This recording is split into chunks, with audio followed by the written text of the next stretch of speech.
Okay, so I've made it back.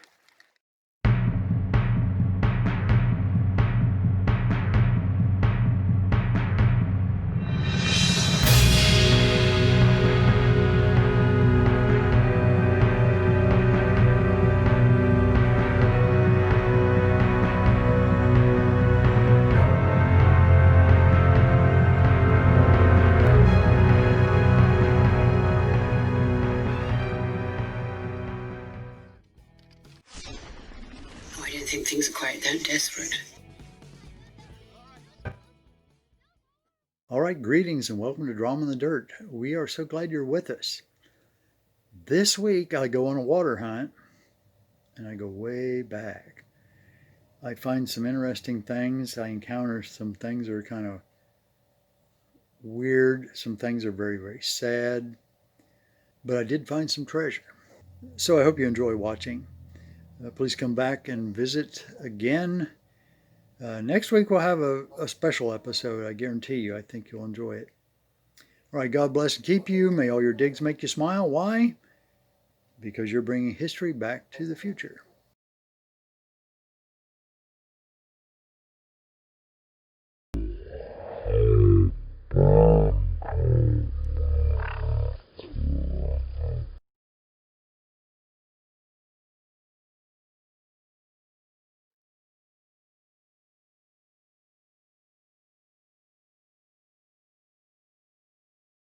Back. Nice little stream, kind of dammed up. There's how high the bank's cut back. You can see it's, gosh, it's almost 20 feet. The river's over in there. It's pretty swift, but it's shallow. And there's some still pools.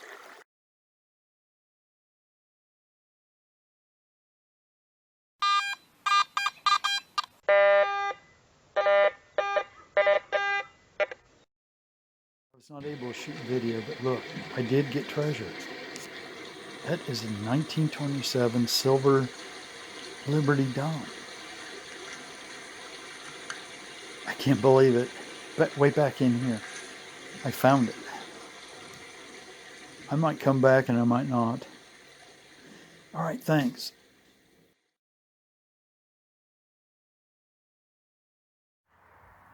Man, this is creepy. Look at this. There's a wreath of flowers, and then this is not paper, it's cloth. U.S. Marshals reward $1 million. It's a missing child.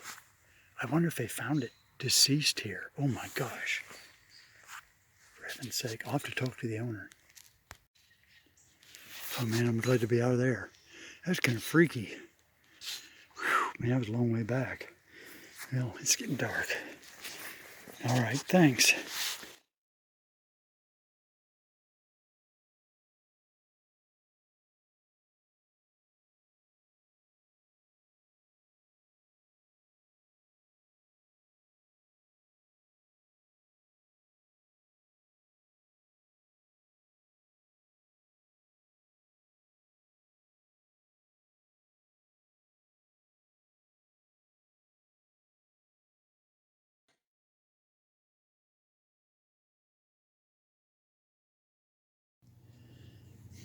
I thought I would take you through what it's like to put your finds in a case.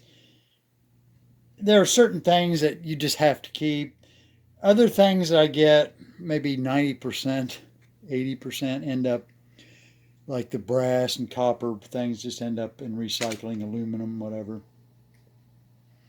But this Riker box, it's a little bit dusty. So I'm going to set these finds just to the side a little bit. I'm trying to get caught up on storing stuff. So I'll just give you an idea. This is, of course, a Rains Guide, a solid brass one. I actually dug this up out of frozen ground, I think, in February sometime. So that's how long it's been since I've put things away. And then this is my first brass horse bit, what's left of it. But you can see it went like this, then this went in the horse's mouth. But I was really glad to get that. Now things like this, they're so hard to find a place to put, but obviously the lid won't go back on this. But this is believed to be a sash lift for a train depot, solid brass. And then I think this was in an episode. Somebody shot it, looks like, but a brass plate off of a tractor, old tractor. And I think this is actually a homemade piece that went on a bucket that had the handle here, and it was riveted somehow. But I believe that's a very, very old piece. Then you get stuff like this, which I'm not going to keep. That'll go on the recycling. Then other pretty pieces like this. This is a piece of Victorian, I assume, a brooch. That'll get saved. And then this tiny little Rains guide. And then this sunburst or starburst, whatever you want to call it, or flower. It might be a flower button. That was in an episode. This is a pewter shaker lid. I would assume salt shaker. The holes are small. It could be makeup like powder or whatever. And then this was off a sewing box or sewing machine. It lists the thread needle sizes on it, and it was silver plated. And then this is that fired bullet. It looks like maybe a 50 cal, but more like a 45. But as you can see, that hit straight on. And that is my favorite spent piece of lead. And then you get little cheesy things like this. You have to decide. This was a inspection tag for a scale. And then you get other things like this button. See if I can remember which one that is. I'm not sure. We'll put it in there. And then your little buckles. They're pretty easy to manage. And then, of course, this very, very old brass ring, which is broken. I actually am just so elated to have that. I love the personal items that people wore.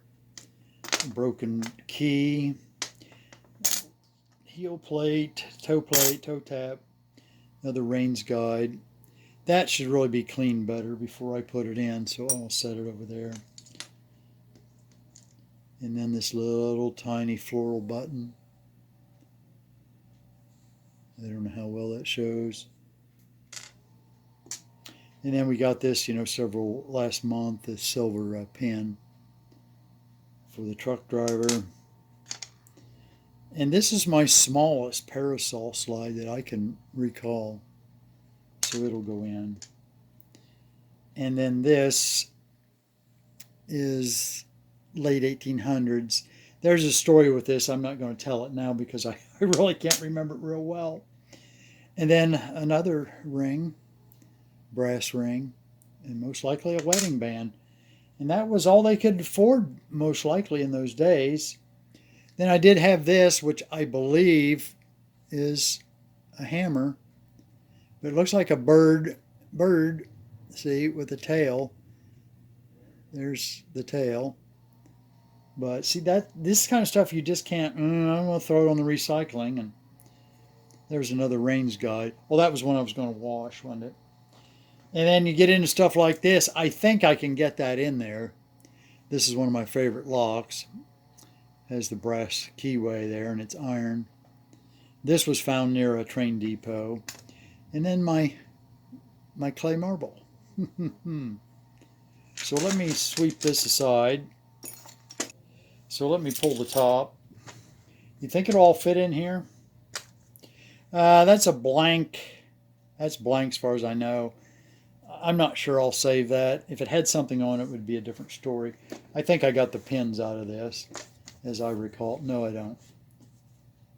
I like these. These are the long pins, but they're very sharp. And I did lose one. So I have all those. There's just 3 of them left.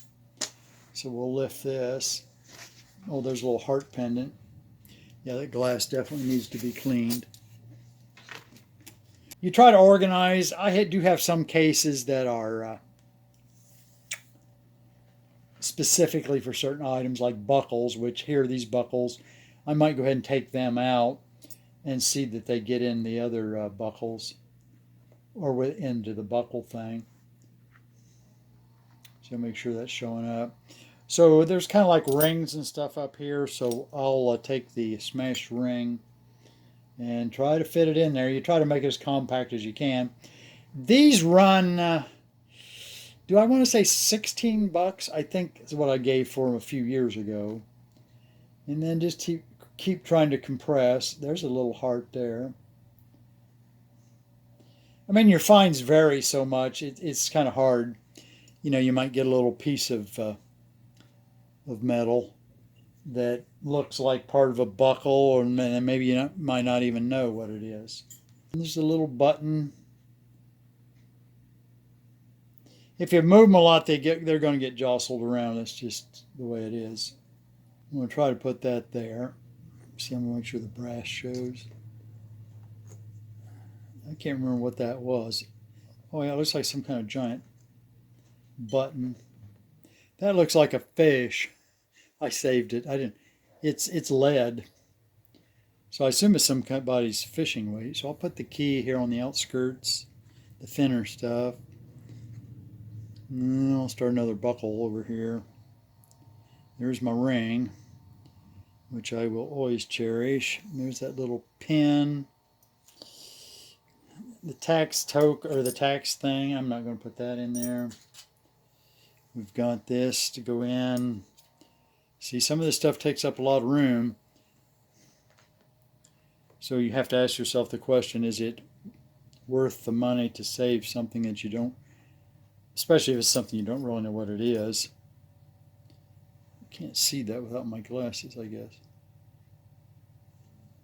I'll have to look at it later. The salt shaker, shaker top, whatever you want to call it. And see, that's a killer on space. And this, I do cherish this. You can tell that's that's handmade.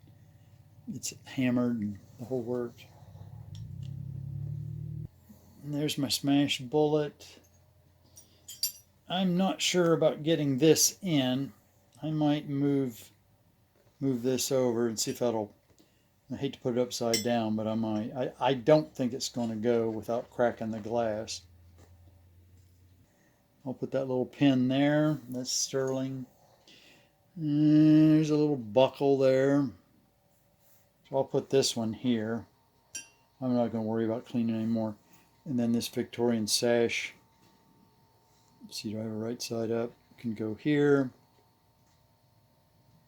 Hey, you could share for hours with someone about all these pieces. And there it is. Thank you so much for watching. Come back and visit with us again, please.